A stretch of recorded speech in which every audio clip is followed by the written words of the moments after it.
Hi అందరూ shock లో ఉన్నారు కదా. సో నేను కూడా షాక్ అండ్ అలాగే బాధలో కూడా ఉన్నాను.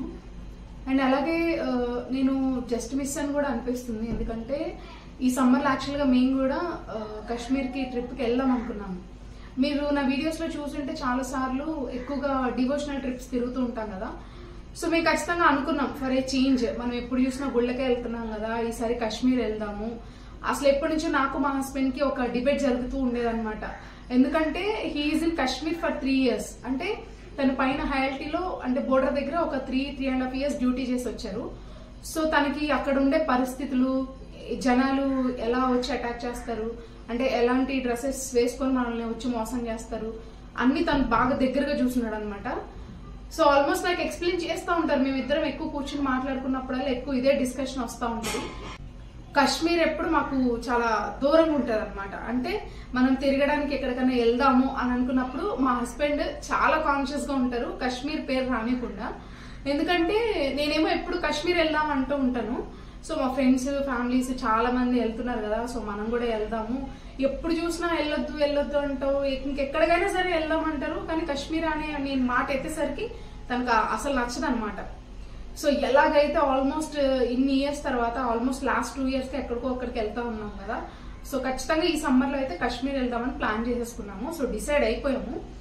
అండ్ దాంతోపాటు ఇంకోటి ఏంటంటే నాకు తెలిసి ఈ వీడియో చూస్తున్న మా రిలేటివ్స్ కి కూడా అర్థమవుద్ది.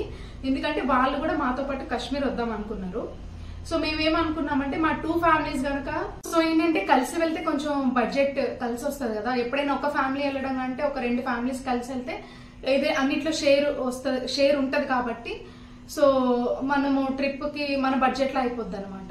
సో ఎప్పుడు చూసినా మేము ఎక్కువ డివోషనల్ ట్రిప్స్ వెళ్తా ఉంటాము. సో ఫర్ ఏ చేంజ్ ఖచ్చితంగా ఈసారి కాశ్మీరే వెళ్దామని డిసైడ్ అయ్యాము. బట్ ఏంటంటే మా రిలేటివ్స్ వస్తానని చెప్పారు కదా. సో వాళ్ళకి సడన్ గా హెల్త్ ఇష్యూస్ రావడం వల్ల సో వాళ్ళు ఇప్పుడు రాలేమని చెప్పారనమాట. సో అయ్యో అదేంటి అని అనుకున్నాం. అంటే కాశ్మీర్ వెళ్దాం అనుకున్నాం కదా, వాళ్ళు కూడా వస్తే కలిసి వెళ్ళొచ్చు, సో ఇలా డబ్బులు కూడా సేవ్ అవుతాయి కదా అనుకున్నాము.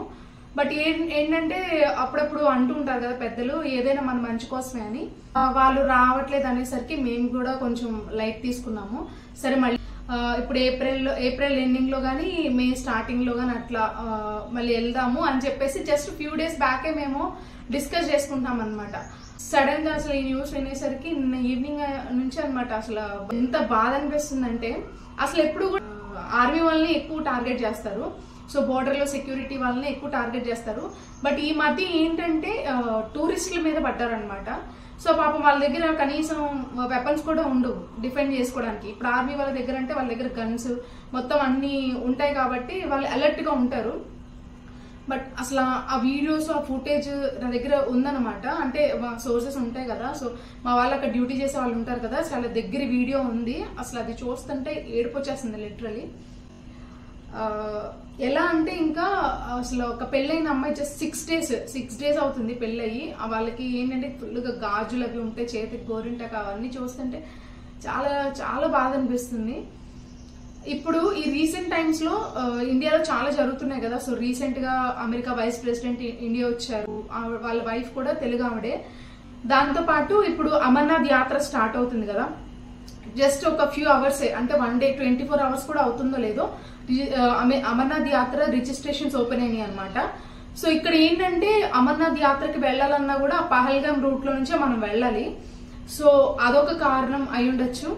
ఇక్కడ వైస్ ప్రెసిడెంట్ వచ్చారు కదా, సో మన ఇంటికి పక్క ఒక పెద్ద కంట్రీ నుంచి ఎవరైనా ఫారిన్ డెలిగేట్స్ వచ్చినప్పుడు మన ఇండియాలో అందరూ మాట్లాడుకునే ఒక ఇంటర్నేషనల్ ఇష్యూ ఏదైనా జరిగితే సో మొత్తం హోల్ కంట్రీ అంతా మన ఇండియా వైపే చూస్తుంది కదా. సో అటెన్షన్ గ్రాప్ చేసుకోవచ్చు ఫస్ట్ థింగ్. తర్వాత ఇలాంటి అమాయకులైన విక్టిమ్స్ మన ఇలాంటి టూరిస్టుల మీద పడ్డారు. చాలా బాధ అనిపిస్తుంది నిజంగా. అంటే ఒక విధంగా నేను ఆ టైంలో అక్కడ లేనని ఓకే, కానీ మనలాంటి వాళ్ళు చాలా మంది బలైపోయారు కదా, అది చూస్తుంటే చాలా బాధ అనిపిస్తుంది. సో ఖచ్చితంగా మన గవర్నమెంట్ ఏదో ఒక యాక్షన్ తీసుకోవాలనుకుంటున్నాను. ఇప్పుడు శ్రీనగర్కి యాక్చువల్గా అంతకు ముందు వరకు కూడా ట్రైన్ రూట్ అనేది లేదనమాట. సో ఇప్పుడు కొత్తగా ట్రైన్ రూట్ కూడా వేశారు. ఆ కొండల మీద నుంచి వంతెన వేయడం చాలా కష్టం. అది ఒక ట్రైల్ రన్ కూడా అయిపోయింది సక్సెస్ఫుల్ గా. సో ఇప్పుడు ఎవరు వెళ్ళాలన్నా కూడా శ్రీనగర్ కి ఫ్లైట్ సర్వీస్ లేకుండా త్రూ ట్రైన్ ద్వారా వెళ్ళొచ్చు. ఇప్పుడు దాకా ఒక ట్రైన్ కనెక్షన్ అనేది లేదనమాట. సో అందుకే ఇంకా రెచ్చిపోతూ ఉండేవాళ్ళు వాళ్ళు. సో ఇప్పుడు ఎప్పుడు లేనంతగా 2024లో హైయెస్ట్ రికార్డ్ అనమాట కాశ్మీర్లో టూరిస్టుల సంఖ్య. సో అది కూడా వాళ్ళు దృష్టిలో పెట్టుకున్నారు. అంటే ఈ కాశ్మీర్ ఓన్లీ మా ప్లేసే, ఎక్కువ హిందూస్ రాకూడదని చెప్పి వాళ్ళు ఏ ఉద్దేశంతో అనుకుంటున్నారో అర్థం కాలేదు. నిజంగా చాలా చాలా క్రూయల్ థింగ్ ఇది మాత్రం. ఇండియా మన అందరిదే కదా, ఇప్పుడు కాశ్మీర్ మనందరిది కూడా కదా, అది ఓన్లీ ఒక రిలీజన్ కి సంబంధించింది మాత్రమే కాదు కదా. సో ఎలాంటి ఏ రిలీజన్ వాళ్ళైనా వెళ్ళాలి, ఏదైనా టూరిస్ట్ ప్లేస్ అన్నప్పుడు ఒక రిలీజన్ కే అని చెప్పి ఎక్కడ లేదు అసలు ఈ ప్రపంచంలో. సో ఎవరైనా చూడాలనుకుంటారు, ఎవరైనా నేచర్ ని ఎంజాయ్ చేయాలనుకుంటారు. కొంతమంది బేల్పూరి తింటున్నారంట, కొంతమంది చాట్ తింటూ వాళ్ళ నేచర్ ని ఎంజాయ్ చేస్తూ ఉన్నారు. సడన్ గా మన ఆర్మీ యూనిఫామ్స్ వేసుకొని వచ్చి వాళ్ళని అటాక్ చేశారు. అది కూడా వాళ్ళ ఐ కార్డ్స్ చూసి, వాళ్ళ హిందూనా అని చూసి కొంతమంది మగాళ్ళ ఫ్యాంట్లు కూడా విప్పి వాళ్ళని హిందూనా ముస్లిమా అని చెప్పి ఐడెంటిఫై చేసి నాన్ ముస్లిమ్స్ ని అందరినీ షూట్ చేశారు పాయింట్ బ్లాంక్ లో. ఫస్ట్ 3.5 years కూడా తను ఆర్మీలో జాయిన్ అయిన తర్వాత జమ్మూ అండ్ కాశ్మీర్ లో బోర్డర్ లోనే డ్యూటీ చేశారనమాట. సో ఇప్పటికీ కాశ్మీర్ అనగానే చాలా మంది ఏమంటారు, మంచి డెస్టినేషన్ అనమాట తిరగడానికి. బట్ మా హస్బెండ్ కి ఏంటంటే సో అవన్నీ గుర్తొచ్చేస్తాయి. అందుకనే నాకు చెప్తా ఉంటారు ఇప్పటికీ మా ల్యాప్టాప్ లో ఆ ఫైరింగ్ జరిగినప్పుడు మిలిటెంట్స్ ని పట్టుకొని ఆ ఫైర్ జరిగినాయి, బుల్లెట్స్ తగిలినవి, అవన్నీ కూడా ఆ పిక్చర్స్ ఇప్పటికీ తన ల్యాప్టాప్ లో అలాగే ఉన్నాయి. బట్ ఈ అటాక్ లో మాత్రం ఖచ్చితంగా అక్కడ లోకల్స్ వాళ్ళకి కోఆపరేట్ చేశారు, వాళ్ళ సహకారంతోనే ఇదంతా జరిగింది. ఆల్రెడీ రెక్కీ చేసి అక్కడ సెక్యూరిటీ ఎవరు లేరని తెలుసుకొని వచ్చి చేశారంట. ఆ కొత్తగా పెళ్ళైన అమ్మాయి అయితే అసలు తను చెప్తుంది వాళ్ళ హస్బెండ్ ని మొత్తం ఎట్లా జరిగింది ఏంటనే ఎక్స్ప్లెయిన్ చేస్తుంటేనే చాలా ఏడుపు వచ్చేసింది. పక్కన తినడానికి దిక్కు లేకపోయినా కూడా ఎంతసేపు మన మీద పడతా ఉంటారు. బట్ ఐ హోప్ ఇంకా మన కమింగ్ జనరేషన్స్ కి ఇలాంటి దరిద్రమైన దుస్థితి ఉండకూడదని కోరుకుందాం. అలాగే గవర్నమెంట్ ఏదన్నా గట్టి స్ట్రిక్ట్ యాక్షన్ తీసుకోవాలని కోరుకుంటున్నాము. మన పుల్వామా అటాక్ లో మన 40 members సోల్జర్స్ ని చంపేశారు కదా బాంబ్ బ్లాస్ట్ లో. సో దానికి వాళ్ళకి సమాధానం చెప్పే ప్రాసెస్ లో బాలాకోట్ ఎయిర్ స్ట్రైక్ చేశారు. సో అలాగే ఇంకా ఏదైనా గట్టిగా ప్లాన్ చేసి ఇండియా అనే పేరు ఎత్తితేనే వాళ్ళు కళ్ళు మూసుకుని నిద్ర కూడా పట్టకూడదు, వాళ్ళకి మన జోలికి రాకూడదు అనేలాగా వాళ్ళకి సమాధానం చెప్పాలి.